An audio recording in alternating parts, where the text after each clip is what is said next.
Hello there, Steve. I see you. How are you, sir? I'm okay. How are you, mate? Well, I'm me. Are you sure? And I'm assuming, well, I looked in the mirror, but then again, is that me? I don't know. And I know that's you as you. Are you sure that this is me as me? And are you sure that the reflection that you see in the mirror is you? With AI, it could be anyone's guess right now. Mate, it could improve things. It would in my case. I came across a wonderful statement. Someone said, God is everywhere. God is in us. Therefore, are we God? And aligned with that, that's asking the question, what makes us us? So thinking about the first person now, myself, and you'll do the same internally. What makes me me? What is the sum total of me? And am I godlike? What makes you you? Well, I think you always thought that you were a bit of an Adonis, didn't you? Still do, mate. So, so in that respect, you're clearly very godlike, Mark. I am. Yes, thank you very much. After all these years, I'm glad you still know that. I still remember, mate. I still remember. What makes you you? What makes me me? I think it's a combination of things, isn't it? Lots of things that make us us. Well, is it probably worth doing the small picture than the big picture? Do you want to go? Which way do you want to go? Big to small, small to big? Small to big. Go for it then. So, first of all, then, just us. No divine part of us, if there is any. What makes me me? How am I different to you? And I think it can't be the looks, because I could have a twin. I don't. But if I had an identical twin, then how's me me? If we're looking the same. So it can't be your looks, and your looks change. We don't look like we did 40 years ago. I mean, I like to think I look better, but that's just the way I am. We change, so we can't say it's our appearance. It has to be something else. And then if it's not physical, because your appearance is physical, I mean, that is part of it. People will recognize you years later. There is that part. But what are they recognizing? Is it what's in the eyes? Is it your voice? I remember when we started doing these, someone said, oh, I recognize those voices from 40 years ago. So it's got to be something non-physical, hasn't it? Yeah, I think it's a combination of things. It is your mannerisms. So when somebody sees you, they say there are certain mannerisms that you have. The way that you hold your head, the way that you gesticulate, the way that you walk. There's certain mannerisms that make you you. I think that there are certain characteristics that you exhibit that make you you. And I think has yours changed? My characteristics? Well, your mannerisms. My mannerisms, they're probably developed as I've got older. So different twitches are now more pronounced than they used to be. So there's certain mannerisms that I've got. There's probably a certain way I say things that people would recognise. I know that my old team would say that I used to have Steveisms, they'd call them. Oh, that's a Steveism, which they would then repeat and you go, that's a Steveism. Little turns of phrase that I'd use. So I think there's all sorts of things like that make up sort of who you are in terms of the individual. And then, of course, you've got your experiences, haven't you, that feed into you as well, which flow out of you. Yeah, I wrote that down. And I do think, you get old, right? Neither of us are as young as we used to be back in those heady days of HMS Charybdis and steaming around the globe on that sleek grey warrior of death, as I like to call her. Yeah. None of us are the same, but we've spent time together recently, and you're still the same. At the bedrock, definitely. Yeah, you're still the same. I mean, you've become more nuanced in certain areas. You've become more intelligent in the way that you convey your ideas in certain areas. You've become more academic in the way that you approach things. Your worldview is certainly broadened over the years since we were young fellas. I would like to think that in some of those areas, so some of mine. But at the base level, it's you're no different really. You're no different in terms of what makes you the interpersonal being that you are. Yeah, because we had a lacuna, a gap of 30 odd years. Yeah. But we knew each other when we re-met. So the experiences add internally to us, but I didn't know your experiences and you didn't know mine, but we still knew each other. Yeah. So I put down experiences. I'm a bit on the fence on that one, whether it actually does define us. because we could share the same experiences or not the same experiences, but we still know each other. Yeah. So I don't know that your experiences so much define you as they build onto what's already there. So they start to add some sort of shape to you. But there's certain things that you can strip away and then you're still left with the person, right? Can you strip away the personality? I don't think that you can strip away the personality. I think that you can strip away the bolt-ons to the personality. Yeah, I agree with that. Yeah, I think I'll agree with that. And also, I was speaking to Jo, the wife, and she said we're different depending on who we're dealing with. Of course. So we are different as parents, we're different as sons, as friends, as authority figures. So they're not really us, are they? They're things that we show. They're like a mask.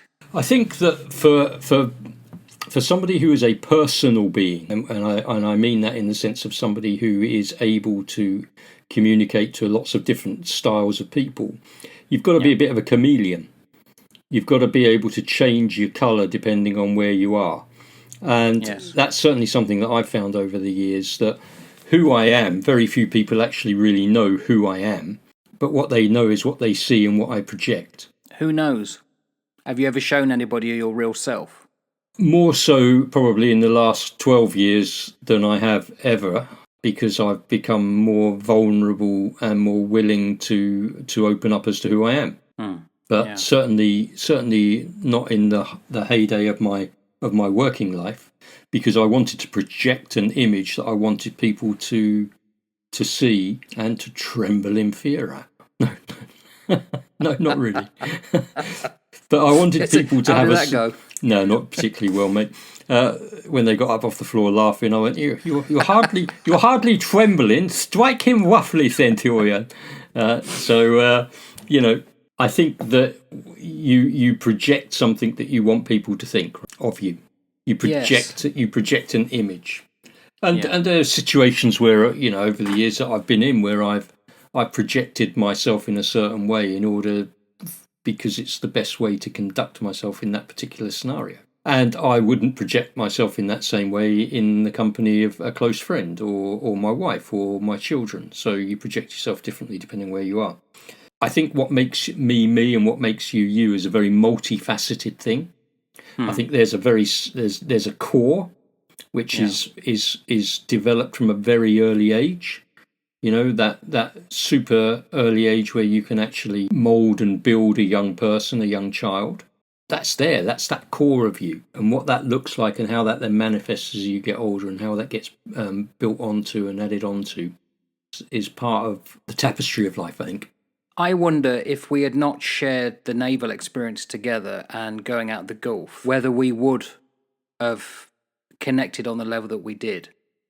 If we'd have just been work colleagues in an office and we met 30 years later, I don't think that we would have the same connection, because when you're on a ship, you strip bare everything, don't you? Literally, physically, and mentally. There's nothing you can say that you were this when people know, actually, no, you weren't, you were that. And that, I think, is also a benefit of gone through that, because you got that shared bond, but we also know exactly what we really like at the core, probably as much as our parents would have, and probably more, because our parents only knew us to a certain age before we left and then joined the Navy, but we knew each other as young men. That's right.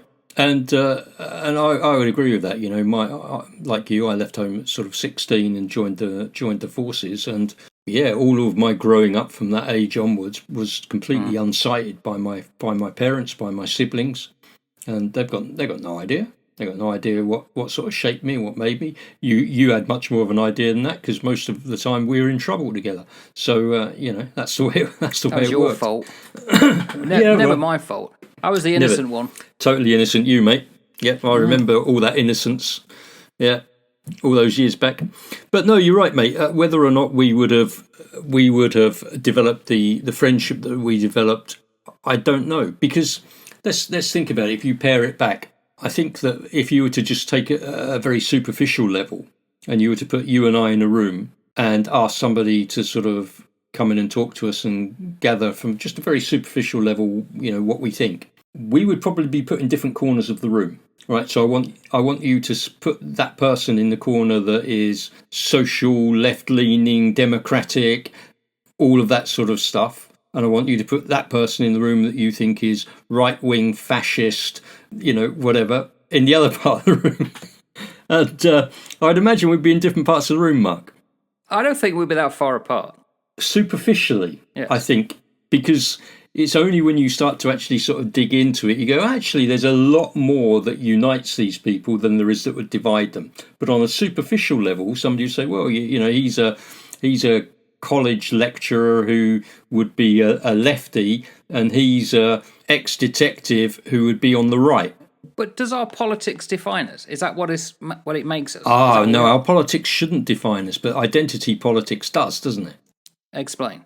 So people are identified by their political leaning, and then they're pigeonholed by their political leaning. And so this is the whole thing that I think is a big problem with identity politics, in so much as you are now a lefty. I am now a right-wing so-and-so. Well, no, you're not, and no, I'm not, because we're far more nuanced than that. And like I said, I would have described myself, I think last time we spoke, as a social conservative. There's a lot of social welfare, social leaning truths and policies and processes that I really admire. But I'm conservative in other areas in terms of, defence, law, education, health. I'm very conservative in those areas. But I would be much more radical in other areas. So I think we're far more than that. I think we're far more nuanced than that. But on a superficial level, people, and let's face it, people can't watch more than 30 seconds on a TikTok video. They're not going to scrape any further than under the surface, are they, than what they think they see. Interesting that we're talking about really the exterior view that either we knowingly give or people think that we are. Let's put that to one side. We also said at the beginning that you and I both believe God exists. You follow the way, Christianity, and I don't. But we both believe I'm assuming we both believe that we have the divine within us. Yeah? I think that would need defining for me by what you mean by that. Okay, well, let's do that then. So define what you mean by the divine within us. Right. I'm going to take a more vague run up to this one. So God exists. God, we don't know what God is. Yeah. I would say it can be knowable, but that is down to the particular faith and tradition and era. And effectively, if God is like a force, and therefore God created everything has that force within it. And I'm not talking panentheism, the belief that there's a spirit in everything. I don't think there's necessarily a spirit in a rock. But within us, the movable, living us, there's a motive force. And that's not just the mind. There's something there that touches us if you choose to respect it and react to it. It's almost like, I wouldn't say it's your moral compass, because there are people who have no belief in God and have a moral compass. They would say that's got nothing to do with the divine. I personally think it is. There's something that has a reason for us to be here. We're here to do something, either to learn or to be better than we potentially could be, to strive to help others. But I believe that that's part of our makeup. I can't define it because it's one of those things that some will have definite answers, what they think it is, but we've been talking about this as a species ad infinitum for thousands of years. No one's really sure what it really is. We can call it certain things and we can say certain things, but it's the great unknowable. It's like trying to measure fog with calipers, but it's part of us. I think God is in us. We're in God. We walk in the creation around us of God. It's down to us to decide whether we're separate, part of it, or something else. And to be honest, I don't know the answer, and I know I haven't given you one. No, but you've done a very good job skirting around it. Yeah, but, thanks. No, not at all, mate. What I heard from you is that you believe that there is like a God consciousness within us, that there is something that resonates with this force, this power that you can't really articulate or describe or probably even know, but that because it permeates everything, every living being, every atom, every quark, every whatever, that we then carry that sort of divine spark somewhere within us. Yes, but it doesn't mean everyone recognises it or wants Oh to no, know. you wouldn't necessarily recognise it. I mean, God consciousness or your conscience, let's say, it doesn't mean to say that, as you've said, it doesn't mean to say that everybody would say your conscience is inspired by a deity. It's just part of what makes you what you are, and there's no external reason for having it other than for evolutionary processes or something like that. It would be defined in that sort of term, I would imagine. I choose to believe that God is good, and then the goodness in us is what is God-like. If we live the life, in this case, as Christ, but not necessarily be a faithful follower of a religion of Christ. Like I said to you before, I've known a handful of people, and I'm deliberately not including you, Steve. You would be on my, second hand now, because I've known 5 people in the past who lived the life set out by Christ, but none of them were Christian. 2 were Yep. atheists. They exemplified what it was to be Christ-like. Now, that to me is what is found in other faiths. It's the good, what Plato called the good, I suppose. I'm not talking about the forms. I'm talking about this thing that, what makes us do good things? What makes us help people? What makes us reach out when we don't need to? When it no longer serves ourselves? We're getting nothing out of it ourselves, but we're going to help somebody else in times of need and stress. There's something there that other animals don't really do that. No, they don't. We also have the rare capacity to think ahead, years down the line, and plan, and we can plan for the good. We may not see that good, but when you're planting trees to benefit your grandchildren, but you won't be around, no other animal does that. No. So what is that makes us so unique? Well, for me, it's the godlike attributes. And because I see you, I see myself in a mirror, I see others, I choose personally to see God in you and others, because that means I'm going to treat you at a certain way, which necessarily I wouldn't if I didn't think there was a godlike thing inside of you. And I think that's what I choose to believe. But what that is, I don't know. And I think that that philosophy of life where you choose to see the good in people, because when you choose to see the good in people, you are indeed choosing to see one of the characteristics and attributes of God in people, because God is good. And so I think that's a great attitude to have towards people. But whether that actually answers the question of is God in us in the way that I think you've laid it out, I personally don't think it does. I think what it does show us is that within humanity there is an imprint, there is an image of something far bigger than themselves, and that we replicate and play out that image through the good that we do on this planet and through the good that we do to people. And all we're allowing to happen then is for the God who's left his image on us to flow through us, even if we don't necessarily acknowledge there is indeed a God at all. As you say, an atheist, somebody who has no belief in God, can still do good, because whether they believe it or whether they don't believe it, God has still left his imprint on them. I think it's one of the beautiful things about God. He's left his imprint on the people that don't even believe he exists. And they still have the capacity to do a great deal of good, even though they don't do it for the same reasons as I would, perhaps, or somebody else of faith would, irrespective of what their faith is. I guess from my perspective, it is not about whether you are good or whether you are bad, or whether you do good or whether you do bad. It's about whose you are. So Christianity is not about being good. That's not what Christianity is about. Because good by comparison to who? God? Forget that, mate. You haven't got a hope. Christianity is about Christ in you, the hope of glory. So you step into Christ, Christ steps into you, and you then manifest Christ in the way that you live, his characteristics. That's what Christianity is. It's not about being good, because you're not good. But being Christian means that you're covered by Christ because he is good, and therefore you take on board his attributes vicariously. not because of anything you do or anything you don't do. Yeah, It's a no. gift. But it's also down to using your intellect and using your mind and actually investigating. I mean, I didn't fall into a Christian faith because I didn't investigate. I have come to my faith position as a result of wanting to disprove the Christian faith. So setting about wanting to disprove it, I found that I was so challenged by the evidence that I had to make a decision regarding it.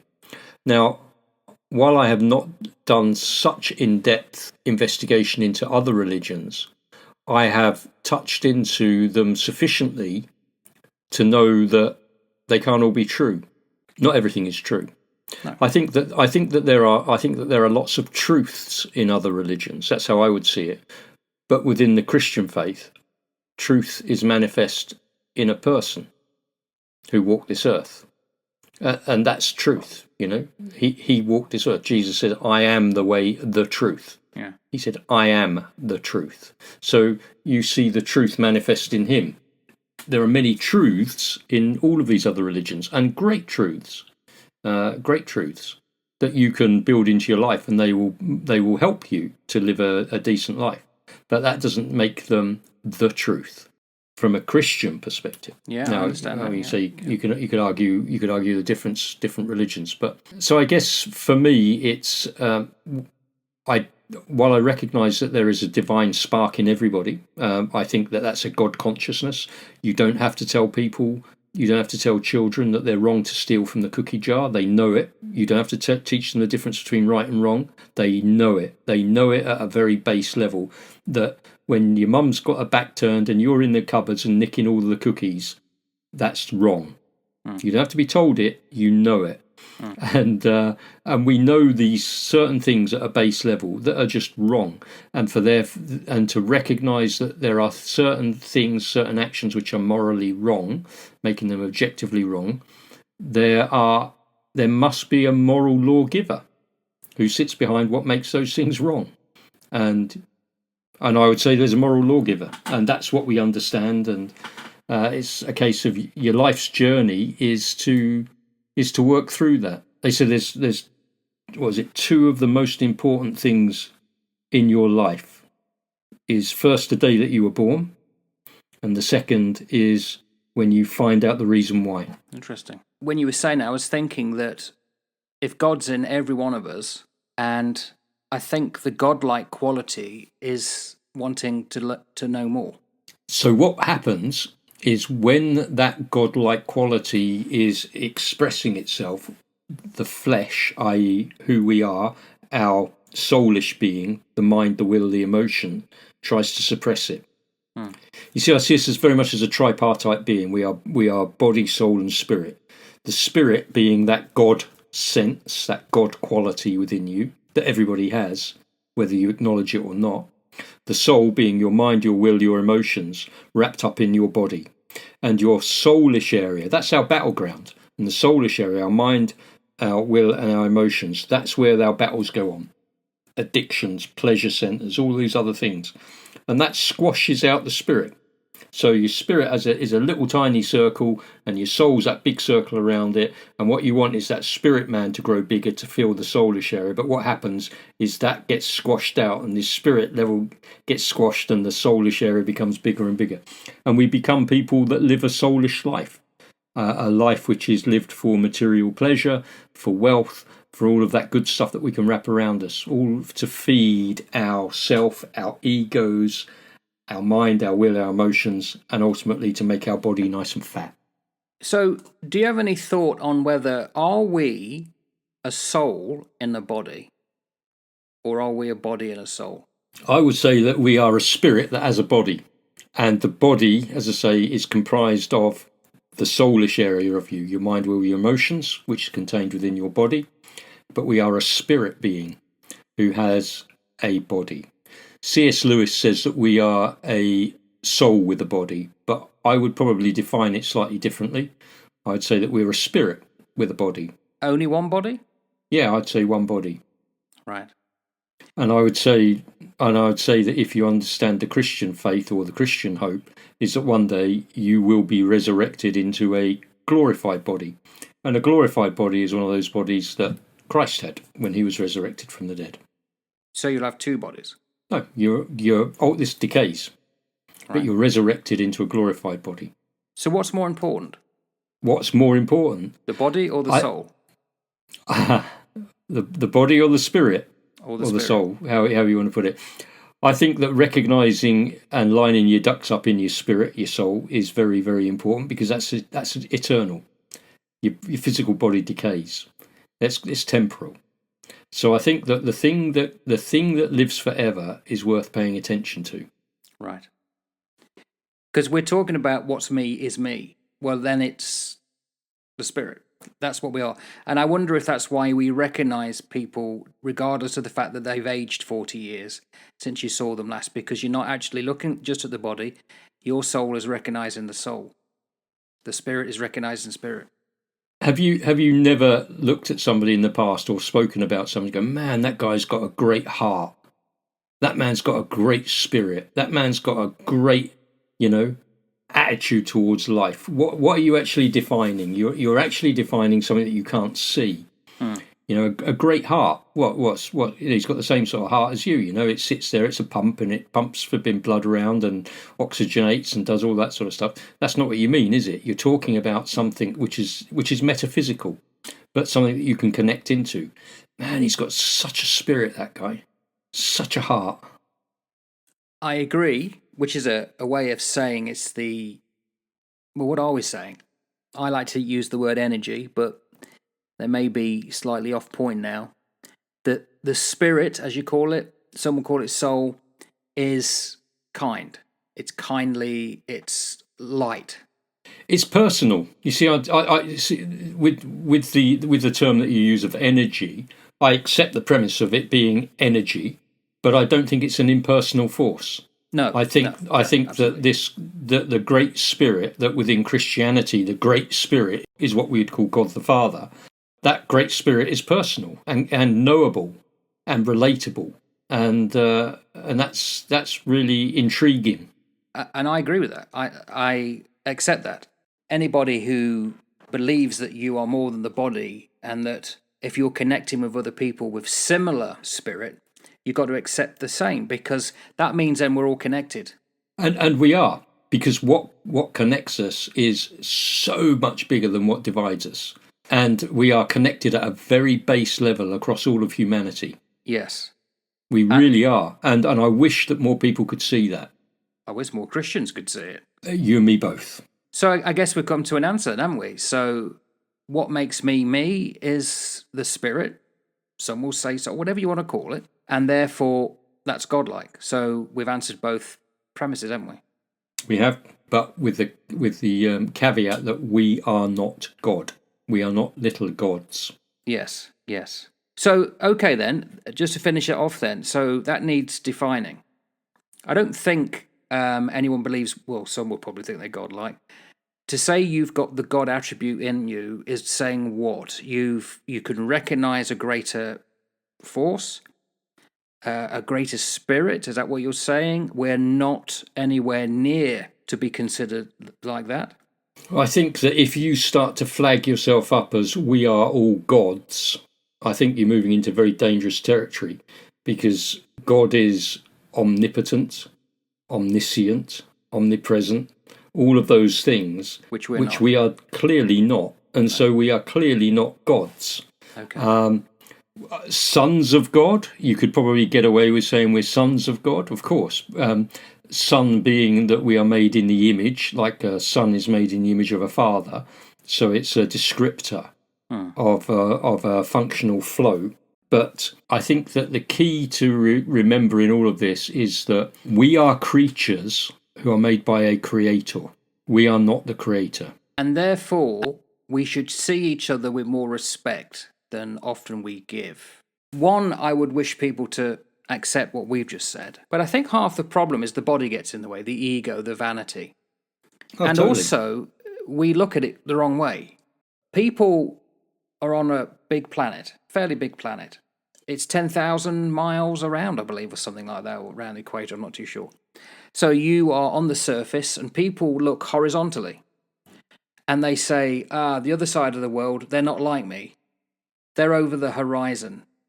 I've got plenty of width in which to live, and I don't need to worry about them. They're over there. But I think that's wrong, because we don't live in the width of, say, 10,000 miles. We only live in the width of a mile, because we're looking at it horizontally. If you flipped it vertically, half a mile up, you can't live. Half a mile down, you can't live. All we're in is the width of a mile. And if we saw that and knew that we're all in the same waka, as the Maoris say, and that regardless of distance, physical distance, there's a finite amount of room in which we exist, and we're all got the attributes of God inside us. If that was something that we got people to think of every day, I doubt we'd have half the problems we currently do. I mean, we would probably argue about what that godlike characteristic is meant to look like, and you clearly don't look like it, like I look like, because we are finite human beings, and you say the ego gets in the way, the pride gets in the way, your selfish desires get in the way. I think there's something in us as well that makes us want to be like God. So we climb ourselves up a ladder so that we get higher and higher up there. It's a bit like the Tower of Babel that we've talked about. Yeah. You go higher and higher and higher to try to reach the heavens. And so you will be like God, and there will be people below you. And hierarchical structures, while both you and I have always pretty much worked in some form of hierarchical structure, I think they're crap. I think that a horizontal structure is much better, where you all sit on the same playing field around a level table. You know who's at the head of the table. That's not an issue. But everybody has an equal opportunity to share, and you come up with a consensus, which somebody will lead, because they are that leader for that given period of time. Yeah. But you're not striving to be higher than somebody. What you're striving to do across a horizontal leadership platform is to network and to build connection. So I'm looking across the table and I want to build connection with the guy opposite me. I'm looking to my left, I want to build connection with the lady to my left, to the lady to my right, to the young lad who I've just brought into the team over there. I want to bring connection with them. I don't want to set myself up on this pedestal of hierarchy. I want to build connection. And by building connection and by networking, we start to share ideas, and we start to learn, and we start to grow, and we start to develop. And I think that if we were to do that with the spiritual side of things as well, I think that's a really wise thing to do. You said a truism about a year ago. The modern way in which we do life has robbed us of our spiritual self. We even look at ourselves wrongly. So we all know IQ, your intelligent quotient, and then there's EQ, the emotional quotient. But where's the SQ? The spiritual quotient, that you can see beyond yourself. And the beauty of seeing that there's something greater than yourself is that you don't make, and this is probably one of the greatest truisms of the Tanakh, is that when they built the false golden calf, we continually, perpetually make one each generation. And currently, in the last couple of 5 generations, it's been money. And people forget what actually we should be thinking of. It's absolutely correct. And within the Western world, I would say that the demise of the Western world is all centered around the love of money. Not money, but the love of money. You know, and there's nothing wrong with money. Money's a tool. And if you've got money and you can use it, and you can bless people with it, and you can do great things with it. So having money is not a problem. But the love of money is a massive problem. And I also find it really suggestive, actually, that when I've been looking at the book of Revelation, yeah, you've got that wonderful bit in there about the number of the beast, 666. And, you know, and this number of the beast will be stamped on the forehead and the hand and all the rest of it, which is beautifully apocalyptic, incredibly imaginative writing, which means something. Revelation does not mean what it says, it means what it means. And when you actually research scripture and you go, well, where else does 666 come up in the Bible? It comes up in the Temple of Solomon with his money, 666 pieces of gold. The number of the beast is linked to money. It is the spirit of mammon. It's the love of money, 666. I don't believe it's about somebody sticking a number on your head. I don't think that's what it's about. It's about where you think, and it's about what you do, how you think about your money and how you handle your money, your head and your hand. It's given us an indication of the spirit of the age that we will live in the last days, that it will all be about money. Yeah, it has. certainly got that way. And unfortunately, in many Christian countries, it's their God. It's a disaster, mate. Absolute disaster. But they do have God in them, and I think we need to remind ourselves about that. Yes, of course. Yes. Is there anything else to say, Steve? Oh, Mark, there's always stuff to say, but we'll save it for another time, shall we? Yes, we will. Possibly for our other channel. Who knows? Yeah, because we sort of, you end up sort of sliding, don't you, over into other areas. Well, it was the topic. God's one of those words that I think confuses people, even people who have a religion, because it originally comes from the Anglo-Saxon. It means good. Well, there you go. So that's about where God is, isn't it? Yeah, the good. Absolutely. Anything that's good is God. All right, then, mate. So if that's it, we'll knock it on the head. You take care now. Ta-ta for now.